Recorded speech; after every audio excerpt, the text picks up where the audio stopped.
কাঁঠাল দিয়ে কেক হয়?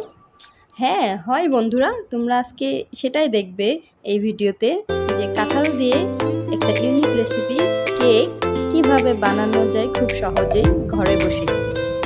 যা যা লাগবে ঘরেই আছে, শুধু ইচ্ছে থাকলেই উপায় হয়। তোমরা খুব সহজে এই কেকটি বানাতে পারবে। লাগবে হচ্ছে পাকা কাঁঠালের কোয়া 1 কাপ বিচি ছাড়া, ময়দা 1 কাপ, চিনি 1 কাপ। চিনিটা অবশ্য তোমরা কম বা বেশি করে দিতে পারো।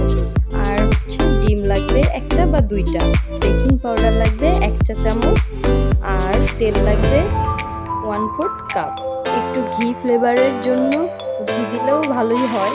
আবার দুধ যদি তোমরা ঘরেই থাকে তাহলে ইউজ করতে পারো 2 চা চামচ মতো। তো আমি এখন সব উপকরণগুলো বাটিতে নিয়ে মিক্স করে নেব। এগুলোকে হাত দিয়েই খুব সহজে ব্লেন্ড করব। ব্লেন্ডারেও ব্লেন্ড করা যায়, তো আমি হাত দিয়ে করে ব্লেন্ডারে ব্লেন্ড করব। দেখো বন্ধুরা, এর মধ্যে পানি দিয়ে নিলাম। এখন ডিমটা ফেটিয়ে দিয়ে দিচ্ছি। তো সব উপকরণ এভাবে খুব ভালো করে মাখিয়ে ফাটিয়ে নিতে হবে। তোমরা চাইলে এটা হুইস্কি দিয়েও ফাটিয়ে নিতে পারো।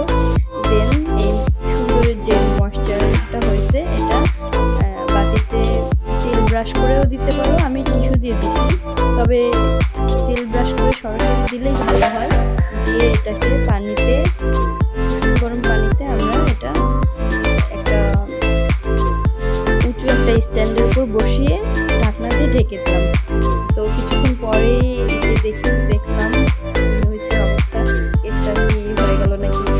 তো চামচে যেহেতু হালকা হালকা লেগে আছে, তার মানে এখনো কেকটা হয়নি। তো এটাকে আরেকটু ভালো করে হওয়ার জন্য আমি আরও 5-10 মিনিট বয়েল করব হালকা ফ্লেমে।